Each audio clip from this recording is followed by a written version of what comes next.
I've never really kept track of the miles. When you've been walking the same road every day for over a decade, counting feels pointless. The steps blur into each other, boots on asphalt, breath in cold air, the sound of tires rushing by. Some days I swear my body moves without me telling it to.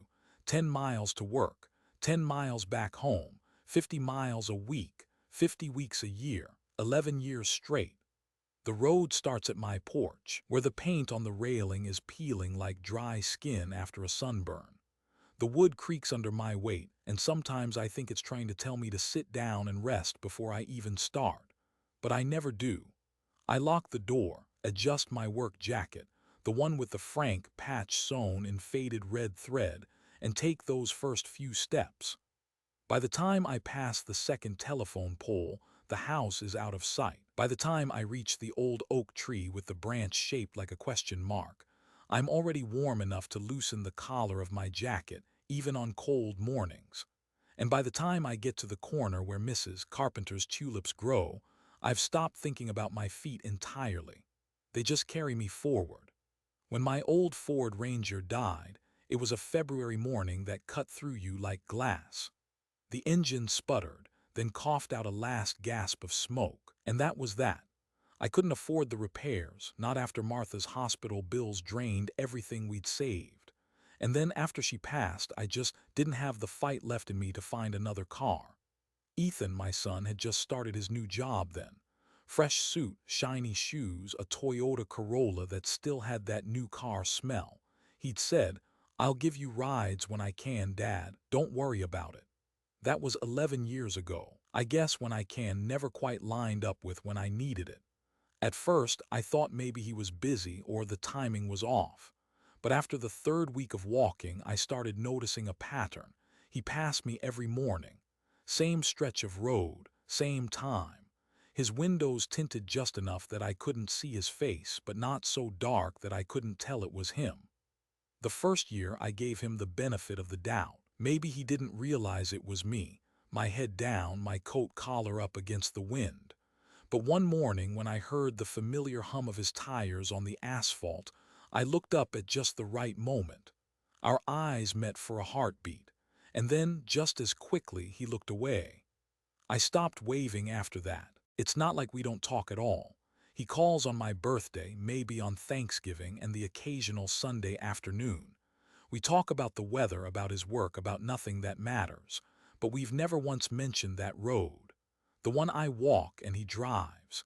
It's the space between us that neither of us is willing to cross. Over the years, the walk became more than a way to get to work. It became a kind of meditation. The seasons painted the same stretch of road in different colors. Summer baked the asphalt until heat shimmered in the air. Autumn brought a blanket of leaves that crunched underfoot. Winter turned the road into a slick ribbon of ice, daring me to keep my balance. Spring soaked me through with rain so cold it felt like it came from somewhere deep underground. I noticed things most people never see from a car window. The mailbox at 742 Elm Street leans a little more each year, like it's tired of holding itself up. A barn roof on Maple Road that caved in slowly over a decade, so gradual I could almost pretend I'd imagined it whole. And the wildflowers near the creek, purple, yellow, and white, that always seemed to bloom 2 weeks earlier than the rest. Still, there were mornings when the sound of an engine behind me would make my chest tighten, not from the walk but from the faint, stubborn hope that maybe today he'd stop. That maybe today he'd roll down the window and say, "Hop in, Dad." But the Corolla always kept going, its taillights shrinking into the distance. Hope's a funny thing. If you don't use it, it doesn't just fade, it hardens. Becomes something brittle and sharp inside you. That morning, the one that would change everything looked no different from the others. The sky was pale gray, the kind of color that can't decide whether it belongs to winter or spring. I stepped off the porch, the boards creaking their usual goodbye, and started the long march. The cold air bit at my cheeks, but my legs moved in their old, stubborn rhythm. 3 miles in, I heard it, the low hum of tires I knew too well. I didn't turn my head. I didn't have to. The Corolla passed, its windows like dark eyes pretending not to see. The sound faded, leaving behind that heavy, familiar silence. 8 miles in, my knees began their usual protest, a slow, deep ache that came from somewhere older than bone. But habit is stronger than pain. Pride, too. Pride will carry you farther than any engine if you let it. Still, I didn't know then that pride has limits, and I was getting close to mine. There's something about walking the same road every day that makes the years slip by quietly, almost without your permission. I can measure the passage of time not by calendars or birthdays, but by the way the seasons settled themselves along my 10-mile stretch. Summer would scorch my skin until it peeled. Fall would brush the ground with copper and gold, then strip it bare. Winter would lay down its silent ice, daring me to keep moving. Spring would soften everything again, draping the roadside in green like a fresh start I never quite got to take. Each season was a cycle I could count on, even when I couldn't count on people, especially my own son. In summer, the heat would rise from the asphalt like breath from a tired dog. By the 4th mile, my shirt would stick to my back, my boots turning hot and heavy, like bricks tied to my ankles. Cars would pass, their air conditioning probably blasting, their drivers not sparing a glance for the man walking along the shoulder. I'd hear the distant hum of Ethan's Corolla and sometimes catch the faint glint of sunlight on his windshield. He never slowed down. In fall, the air was crisp, almost sharp in my lungs. Leaves would pile against the edges of the road, swirling around my feet when the wind caught them just right. It was easier to walk then. The coolness made my legs feel lighter, but it was also when the days got shorter. The sun would set before I made it home, and I'd be walking the last mile in darkness. I never carried a flashlight. I liked to think I could still trust the shape of the road under my boots. Winter was the hardest. The cold got into my bones, into my teeth, into the space between my shoulder blades. My breath would fog up my glasses, and my hands, even in gloves, would ache until I couldn't bend my fingers. The road was slick with patches of ice, and each step was a gamble. More than once I'd see Ethan's car glide past, tires steady on the salted lane, the warm yellow glow inside spilling out through the windshield. I'd tell myself he had his reasons. I'd tell myself a lot of things. Spring was almost cruel. It made everything look new, bright grass, fresh buds on the trees, but I wasn't new. My knees still hurt. My lungs still burned on the last hill before the shop, and my son still drove past. Spring was a liar like that. It made you think change was coming, but it was just the same cycle starting over. People noticed me, of course. The old man walking every day, rain or shine. Neighbors would wave. Strangers would honk. Some folks at the shop would ask, "You ever think about getting a bike?" I'd just shrug. Truth was, a bike felt too much like asking for help, and I'd already decided a long time ago I wasn't going to do that, not from Ethan, not from anyone.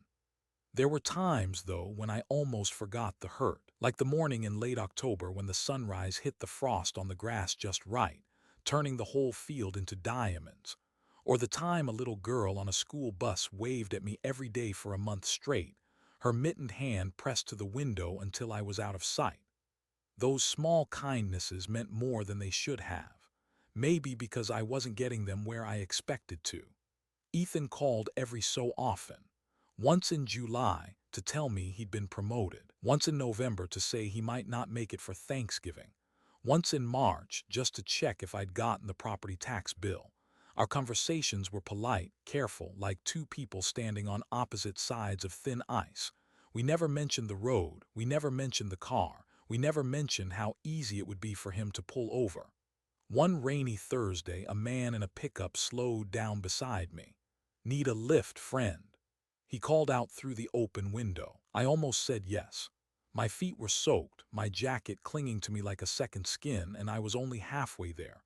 But then, for some reason I couldn't name, I shook my head. "Thanks, but I'm good," I said.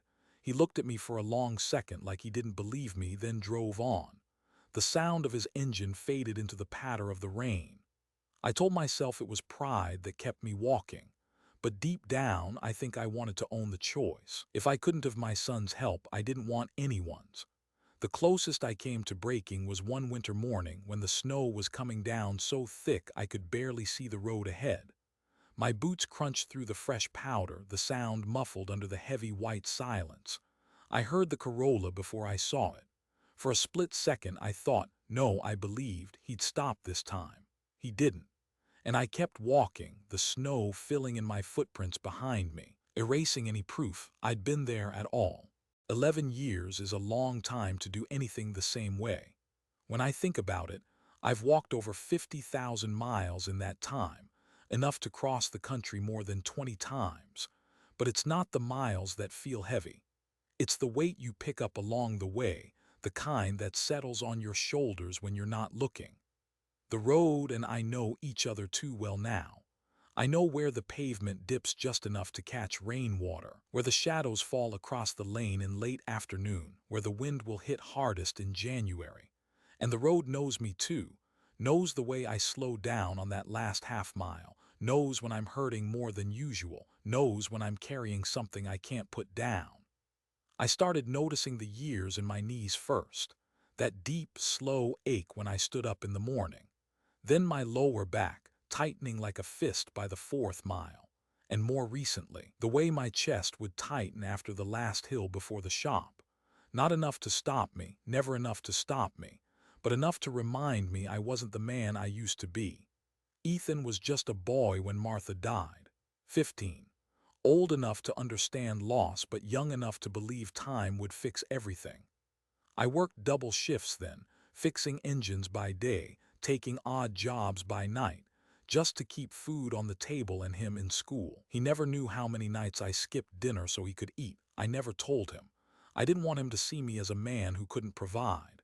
Maybe that's part of the problem now. I spent so long pretending I didn't need help that he believed it. At the shop, the guys started noticing my walk. "You always hoof it in," Larry asked one morning, wiping his hands on a rag. "Cheaper than a gym," I said, and they all laughed. It was easier than explaining the truth. But one afternoon, a younger mechanic named Danny asked me straight out, "Doesn't your son drive this way? Why doesn't he pick you up?" I felt the question land like a wrench dropped on concrete. Hard, loud, impossible to ignore. I didn't have an answer ready. I mumbled something about different schedules and walked away, but the question stayed with me. That night, lying in bed, I thought about the last time Ethan and I had a real conversation. Not the kind you have on holidays, but the kind where you see each other, really see each other. I couldn't remember. Maybe it was before the Corolla. Maybe it was before Martha died. The next morning I walked like always, but the question was still there, keeping pace with me mile after mile. Why doesn't he stop? Some mornings I imagined reasons. Maybe he was late for work. Maybe he didn't want his friends to see him with an old man in a grease-stained jacket. Maybe he thought I liked the walk. That last one hurt the most. Around the 9th year, I started getting a tightness in my chest every now and then. Not bad enough to scare me into a doctor's office, but enough to make me slow down for a minute, pretend I was just admiring the view. I told myself it was nothing, just age, just weather, just the road reminding me who was in charge. But deep down, I knew better. There's a certain kind of loneliness that comes from being invisible to someone who used to see you. It's different from strangers passing you on the street. This was my son, my only child, and each day he drove past without stopping. It was like he was saying, without words, "I see you, I just don't want to." I carried that weight for 11 years, and it was starting to feel heavier than my own body could handle. One cold March morning, I felt the first sharp pain in my chest. Not the dull ache I'd grown used to, but something quick and mean, like a lightning strike under my ribs. I stopped, bent over, and waited for it to pass. It did eventually. I kept walking. By the time I got to the shop, I'd almost convinced myself it hadn't happened at all. But I knew. The road knew too. That morning the cold felt different. It wasn't the sharp, bracing kind that wakes you up. It was heavier, slower, the kind that seeps into your bones and sits there. The kind that makes you wonder if you should just stay home. But I didn't. Habit has a way of talking louder than reason. I pulled on my work jacket, zipped it up all the way to my chin, and stepped out onto the porch. My boots met the frozen boards with that hollow thud I knew so well. The air smelled like snow, though the forecast had only called for wind. The sun hadn't yet broken over the horizon, and the world felt half asleep. I walked past the leaning mailbox, past the empty bus stop where the old wooden bench was slick with frost, past the oak with its question mark branch. My body knew the route even when my mind wandered. 4 miles in, the wind picked up. It came at me head-on, like it had been lying in wait all morning just for me. My knees tightened in protest, but I kept my stride. The sky lightened to a dull silver, but no warmth came with it. By the 6th mile, something shifted. The ache in my knees had moved upward, settling in my lower back. My shoulders felt heavier than the tools I carried every day at the shop. I slowed down, not much, just enough to notice my breath clouding the air more quickly than usual. And then, at mile 8, it happened. It wasn't dramatic at first, just a sudden wave of dizziness like I'd stood up too fast. My vision narrowed, the edges going soft, like the world was being erased with a smudge of charcoal.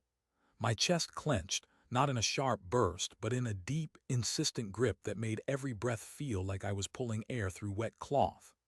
I stopped walking, bent forward, hands on my knees.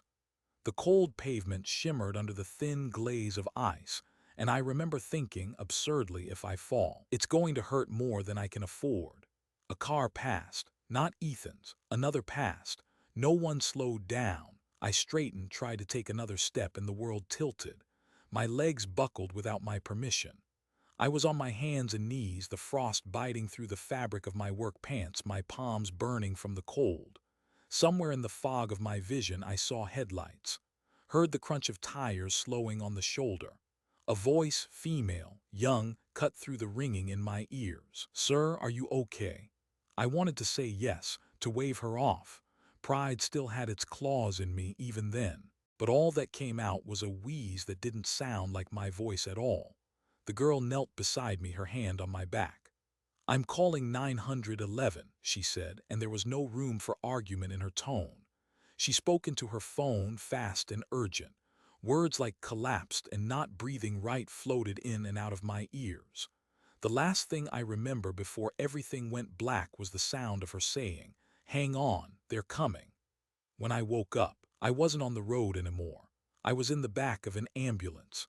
The ceiling was too close, the air too warm, and a steady beep kept time with my heartbeat. A paramedic sat beside me, checking something on a monitor. "You gave us a scare there, sir," he said.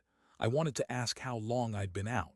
I wanted to ask who called them, but my mouth was too dry, my tongue thick as cloth.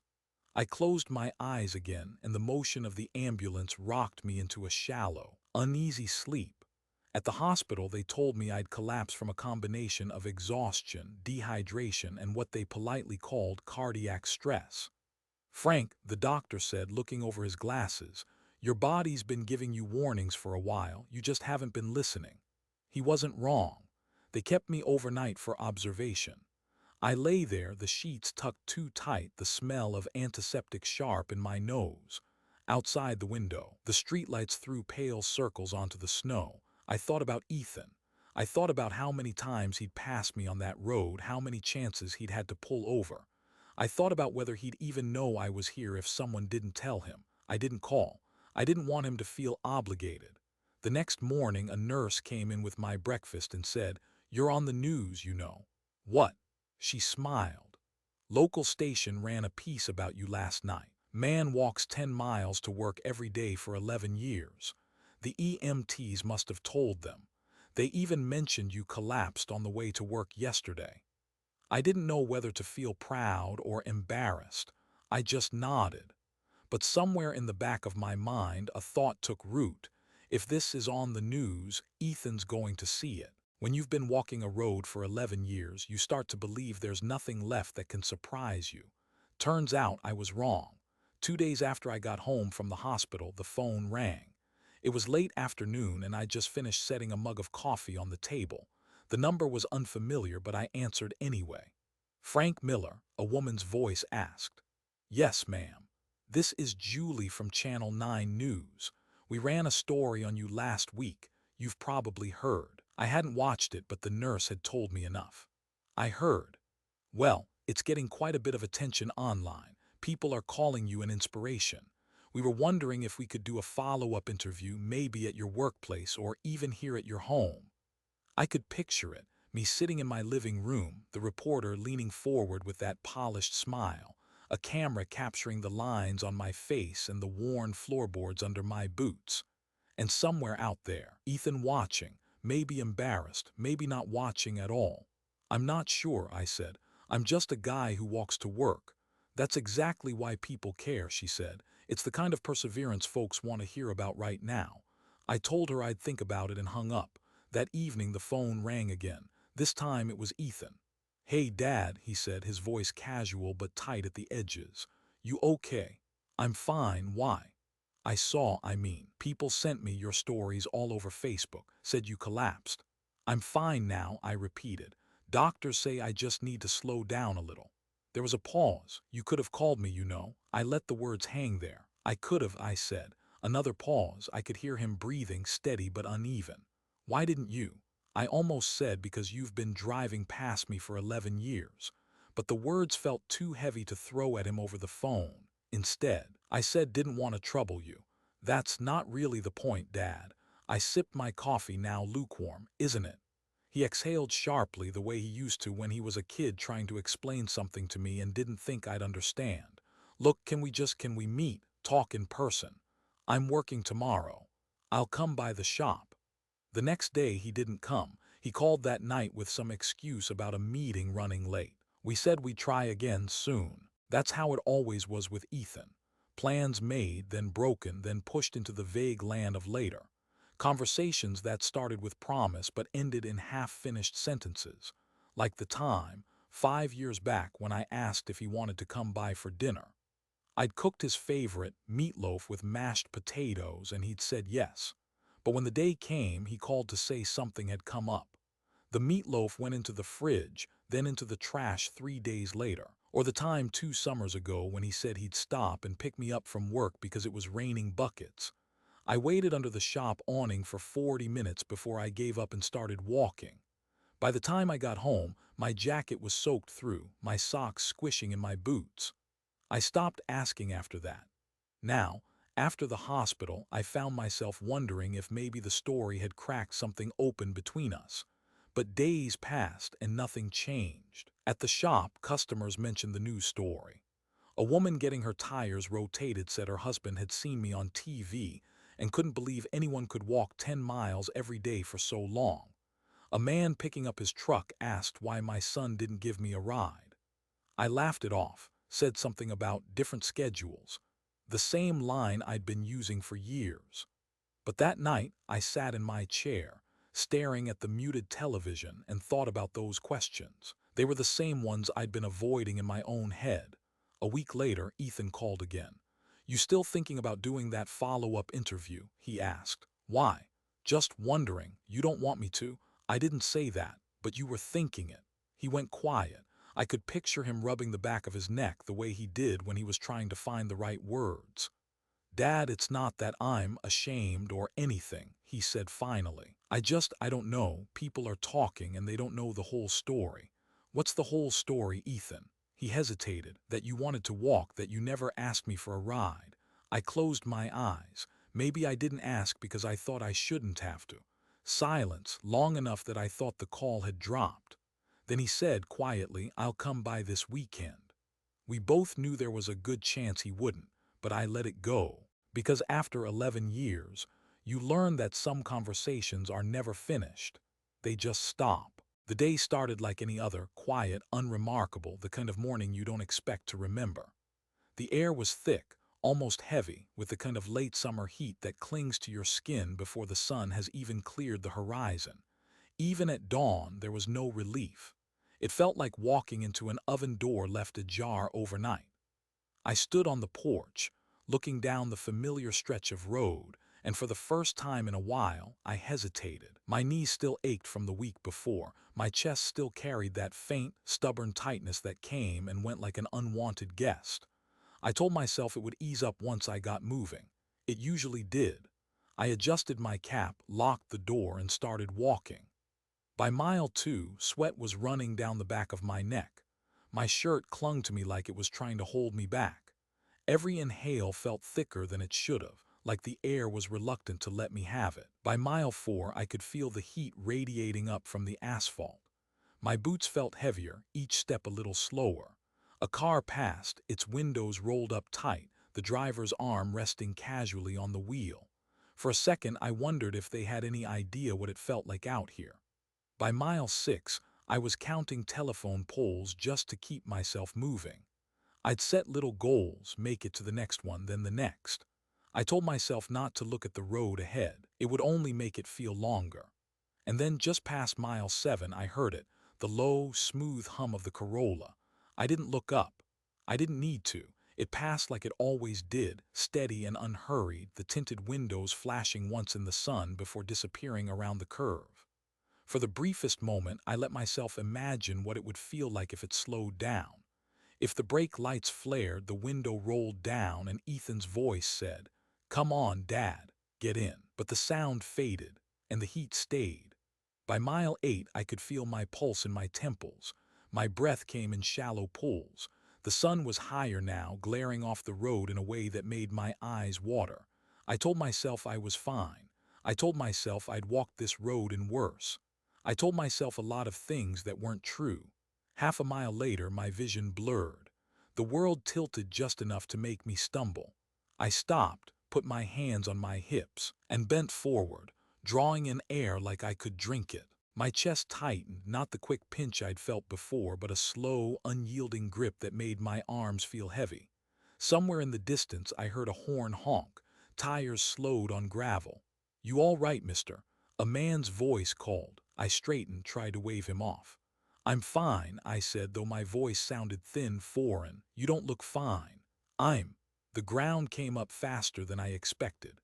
My knees hit first, then my palms. Heat radiated from the pavement into my skin. My breath hitched once, twice, and then the rest of the world faded into a smear of noise and light. When I came to, I was lying on my back, the sky above me a blinding white. Someone was kneeling beside me, a man in his 30s, sweat darkening the collar of his t-shirt.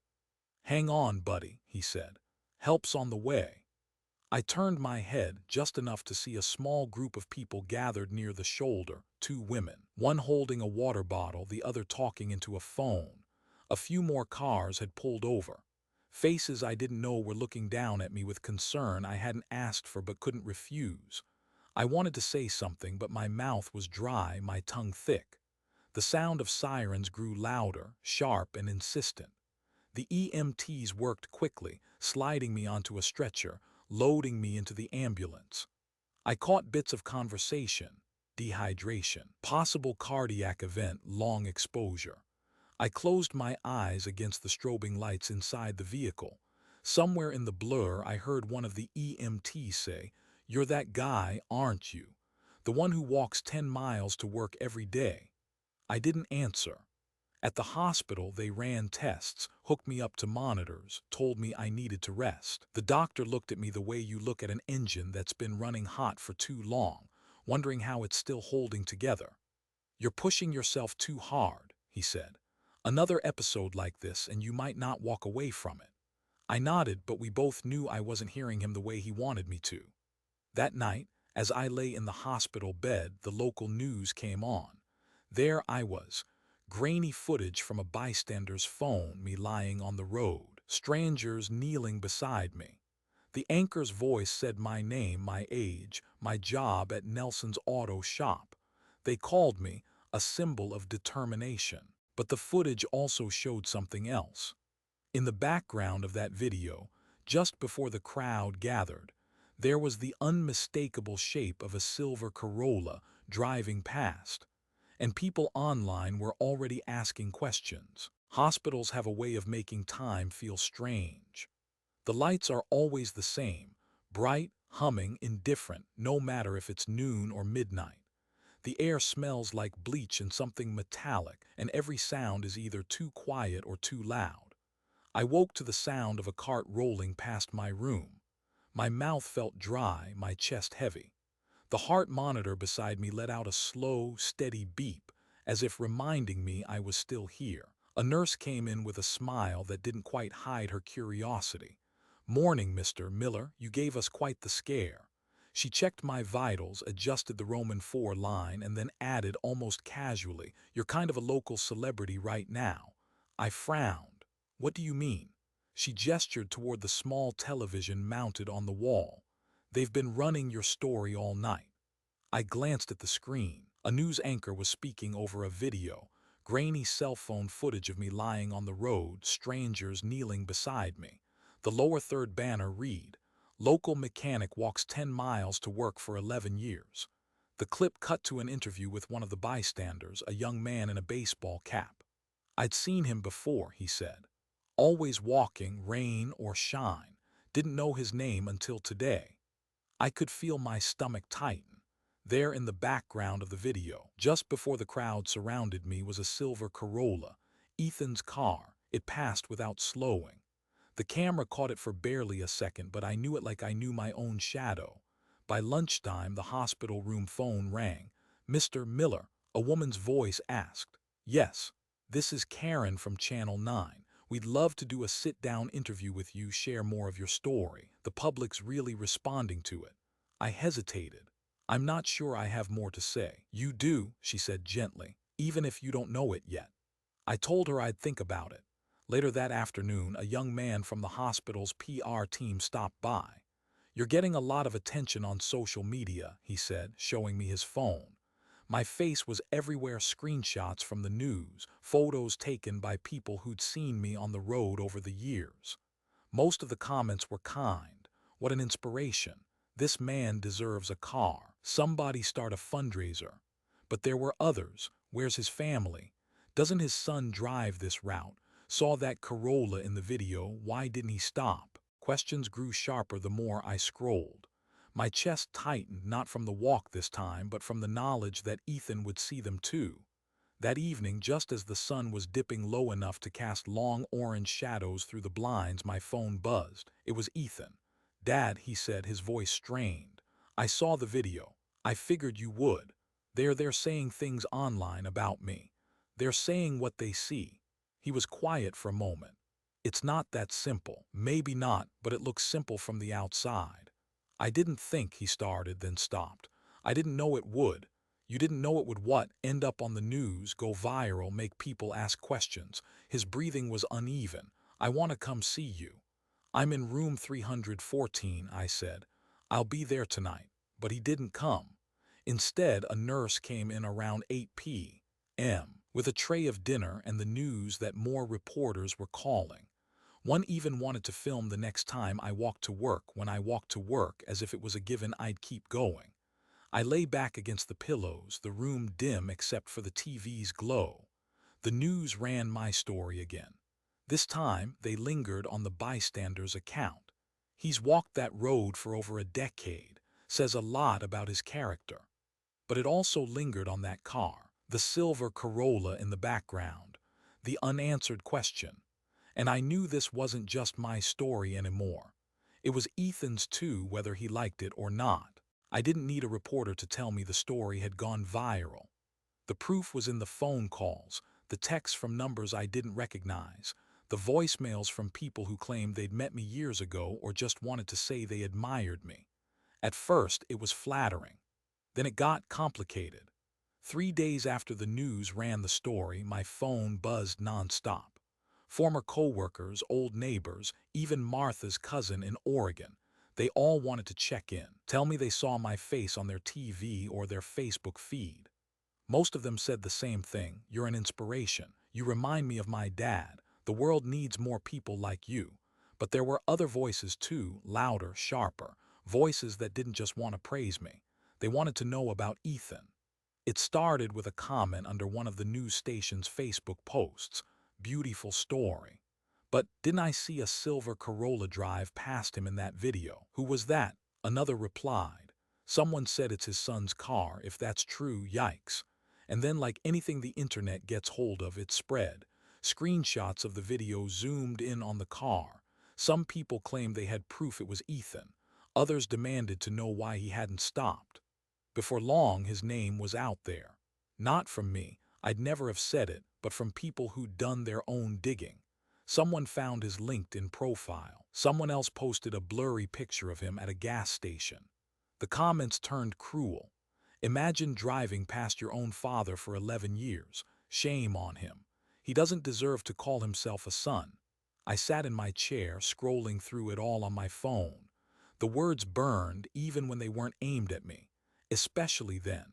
I thought about calling Ethan, telling him to ignore it, that the internet doesn't know the whole story. But the truth was, I wasn't sure I knew the whole story anymore. At the shop, customers started looking at me differently. Some asked how I was feeling. Others asked straight out, "Is it true that was your boy in the video?" I just smile tightly and say, "People see what they want to see." But inside, I could feel the weight shifting. For years, I'd carried this quiet ache alone. Now it was out in the open, and strangers were picking it apart like it belonged to them. Ethan called 2 nights later. I almost didn't answer. "Dad," he said, his voice low, "it's bad. People are messaging me. My boss asked about it." He stopped, like the words were too heavy to push out. "I can't believe this is happening." "I told you the internet likes a simple story," I said. "This isn't simple," he snapped. "They don't know why I didn't." "Then tell them," I said. Silence. "Do you even want me to?" he asked finally. I let out a long breath. "I don't want a PR statement, Ethan. I just wanted you to stop once, that's all." He didn't answer that. The next day, someone started a fundraiser in my name. "Let's buy Frank Miller a car." Within 24 hours, it had thousands of dollars. I didn't know what to do with it. I didn't even know who started it. Reporters kept calling, wanting my thoughts on the controversy. I refused every interview. I didn't want to feed the fire, but it kept burning anyway. One morning, as I was making coffee, my phone buzzed with a message from an unknown number. "Mr. Miller, I don't know you, but I saw your story. My dad passed away last year, and I'd give anything to have one more ride with him. I hope your son realizes what he's missing before it's too late." I read it twice, 3 times. Then I set the phone down and stared out the kitchen window. The road outside was the same as it had been for 11 years. But now, everyone seemed to see it differently. And Ethan couldn't hide from it anymore. It had been almost 2 weeks since the video went viral when Ethan finally called and didn't cancel. "I'm coming over," he said. No small talk, no excuses. I told him I'd be home. I spent the rest of the day pretending I wasn't waiting for him. I made coffee, read the newspaper, fixed the hinge on the cabinet door that had been sticking for months. But every sound from the street made me glance toward the window. When his silver Corolla finally pulled into the driveway, it felt surreal, like seeing a ghost I'd been walking past for years. He stepped out, hands shoved deep into his pockets, eyes on the ground. For a moment I saw the boy he used to be, the one who used to follow me around the shop, asking questions about every wrench and socket. But then he looked up and we were strangers again. Inside, he stood in the middle of the living room, shifting his weight from one foot to the other. "Coffee?" I asked. He nodded. We sat across from each other at the kitchen table. The steam from our mugs rose between us like a curtain. Neither of us spoke at first. Finally, he said, "Dad, I'm sorry. I didn't answer right away." "For what?" "For not stopping, for letting it be like this for so long." He rubbed his face with both hands. "I don't know what's wrong with me. I guess I thought you didn't want me to. That's the story you told yourself." He looked up sharply. "It's not a story. You never asked." I leaned back in my chair. "And you never offered." The silence after that was thick, heavy. He started again, his voice quieter. "I was ashamed, Dad, of the way things looked. My friends, my co-workers, they'd see you walking in that jacket, those boots. I didn't want them to think I wasn't taking care of you, or that we were poor." "We are poor, Ethan." I said it without anger, just as fact. "But that's not what mattered. What mattered was you drove past me every day and couldn't look me in the eye." He winced. "I know." I thought about telling him how each pass felt like a fresh bruise, how every time I heard his engine and didn't see brake lights it took something out of me, but the words stayed behind my teeth. "Why didn't you say anything?" he asked. "Because I didn't want to beg for your kindness," I said. "Kindness shouldn't have to be asked for." He dropped his gaze to his coffee, swirling it absently.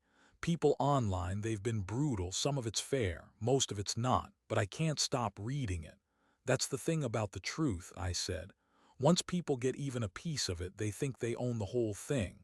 He looked up again, his eyes bright, not with tears, but with something rawer. I want to fix this. I shook my head. You can't fix 11 years in one conversation. Then tell me where to start. I took a long sip of coffee, let the silence stretch. Start with showing up. Not for the cameras, not for the internet, just for me. When he left that evening, he said, "I'll see you tomorrow." I wanted to believe him. But belief is a muscle I haven't used in a long time. That night after Ethan left, the house felt heavier than usual. Not because of the silence, I'm used to that, but because of the words he'd left behind. "I'll see you tomorrow." I wanted to believe him. I really did. But belief, like trust, is something that wears thin when you've carried too many broken promises. I sat in my old recliner, the one Martha used to tease me about keeping even after the cushion had sunk so low it swallowed you whole. The TV was on, but the sound was muted. My eyes weren't on the screen, they were on the framed photographs along the wall. There was Ethan at age 6, grinning with 2 front teeth missing, holding the fishing rod I bought him for his birthday. Ethan at 14, standing awkwardly in his first suit for the school dance, my tie hanging loose around his neck because he couldn't quite figure out the knot. Ethan at 18, cap and gown, me standing beside him with my hand on his shoulder. And then nothing. No more pictures. Just a blank space on the wall where the years had passed without us taking the time to capture them. I thought back to when Martha was still alive. She had a way of holding the two of us together, smoothing over the sharp edges between father and son. After she was gone, I tried to be enough for him, for me. But I think I poured so much into keeping him afloat that I never noticed I was sinking. I remembered the nights I came home from double shifts, my hands too tired to open a jar, my eyes too heavy to read the paper. I remembered scraping together the last of the grocery money to buy him the basketball shoes he swore he needed. I remembered driving across town in the middle of the night to pick him up when his car broke down, even though I had to be at work in 4 hours. And I remembered never once saying no. Maybe that was my mistake. Maybe I made it too easy for him to believe I didn't need anything in return.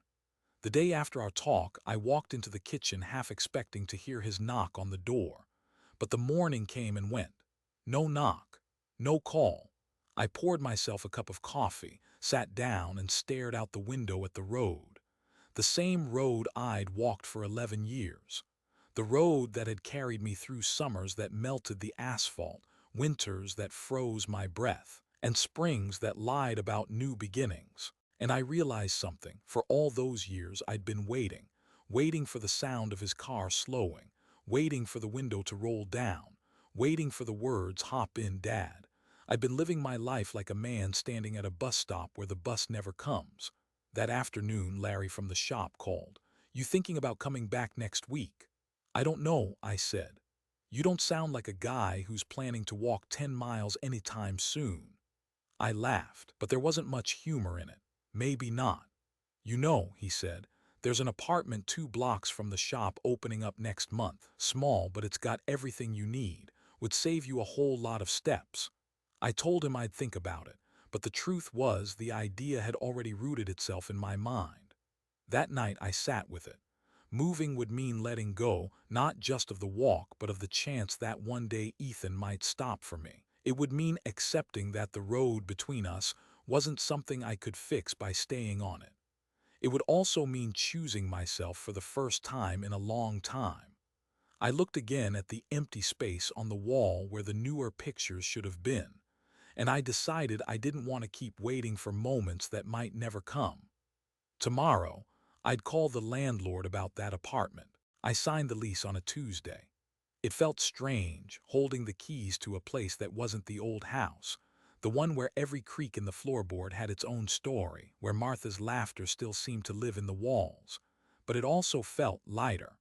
The new apartment was small, just 2 rooms and a kitchen, but it was only 2 blocks from the shop. No more 10-mile trek. No more counting telephone poles. No more wondering if a certain silver Corolla would slow down. I moved in slowly, carrying what I needed and leaving behind what I didn't. I kept Martha's photograph, my coffee mug, the old jacket with my name stitched in red thread. Everything else could stay. The first morning in the new place, I woke before sunrise out of habit. My body expected the long walk, the pull of the road. Instead, I made coffee, stood by the window, and watched the street come alive. It was strange, not feeling the weight of the miles ahead of me. My knees didn't ache. My boots didn't thud against frozen boards. For the first time in years, I got to work without being soaked in sweat or shivering from the cold. Larry noticed.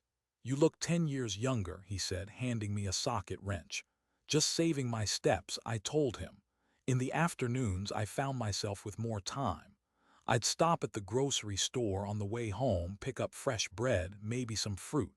I started cooking again, not the quick, tired meals I used to make after the walk, but real food. One night I made Martha's pot roast recipe for the first time since she died. I thought about inviting Ethan over. Then I thought better of it. The fundraiser people had started was still sitting in a bank account, untouched. Messages kept coming, people asking if I'd bought a car yet. I hadn't. I didn't need one now. But every once in a while, I'd think about using the money for something else, maybe helping someone who really needed a way to get to work. Someone whose kid wasn't going to drive past them for 11 years. Ethan called a week after I moved. "I stopped by the old house," he said. "Neighbor told me you'd moved. Why didn't you tell me?" "I didn't think you needed to know." "Dad, I'm closer to work now," I said. "No more walking." There was a pause. Then, "So, you don't need me to pick you up anymore." I almost laughed. "Ethan, I stopped needing that a long time ago." The next Sunday I walked, not 10 miles, just a couple of blocks, to a small park near the apartment. Kids were playing on the swings, parents chatting on benches. I sat under a maple tree, coffee in hand, and felt something I hadn't in a long time: peace. I realized that for years, I'd been measuring my worth by the hope that my son would see me. But worth isn't something someone else gives you. It's something you decide to keep, no matter who notices. That evening, as I locked the door, I glanced down the street. For a second, I imagined the old road stretching out in front of me, the familiar rhythm of boots on pavement, the hum of the Corolla passing. But then I turned back inside. Some roads are meant to be walked until you've learned what they had to teach you. And I'd learned enough. It was a Thursday evening when Ethan knocked on my door. The sound startled me. I don't get many visitors. For a second I thought it might be a neighbor needing a hand with groceries. But when I opened the door, there he was. He looked different. Not in the way people do when they've aged. He still had the same dark hair, the same guarded eyes, but there was something in his posture, in the way he stood with his hands at his sides instead of buried in his pockets. "Can I come in?" he asked. I stepped aside. We sat in the small living room. He glanced around like he was taking inventory of what was new and what I'd brought from the old house. His eyes lingered on Martha's photograph. "You really moved," he said quietly. "I told you I did. I don't know, I guess I didn't think you'd leave that road." I shrugged. "Some roads don't need you forever." He took a deep breath. "Dad, I've been thinking about everything. About the walking. About the years I didn't stop. I waited. I can't explain it in a way that makes sense. I was selfish. I was embarrassed. And maybe I thought you didn't want me to see you like that." I nodded slowly. "Ethan, it's not about explanations. It's about choices. For 11 years you made the same one." "I know," he said, his voice catching. "And I hate that I can't take it back." "You can't," I said simply, "but you can decide what you do from here." He looked at me, and for the first time in a long time I saw no defensiveness in his face, just a kind of raw honesty. "I want to be here," he said. "Not just when it's easy, not just when people are watching." "That's good," I said, "because I'm not walking 10 miles anymore. You can't make up for the past by giving me rides I don't need." He gave a small, rueful smile. "Then what can I do?" "Show up," I said. "Come by for dinner. Call me because you want to, not because you feel guilty. Let's start there." We sat for a while longer, talking about nothing and everything. His job, the park down the street, a new customer at the shop who brought in a '67 Mustang that still ran like a dream. When he left, he hugged me. It wasn't long, but it was real. As I closed the door behind him, I realized something. I wasn't waiting anymore. Not for his car to stop. Not for an apology big enough to rewrite the years. I was just living. To everyone who's listened to this story, thank you. Life has a way of putting miles between people, sometimes on purpose, sometimes without either of them noticing. I've learned that the hardest part isn't walking those miles. It's deciding when to stop, turn around, and open the door if someone comes knocking. I wish you health, I wish you peace, and I wish you the kind of family, by blood or by choice, that doesn't just drive past. Take care of yourselves and each other.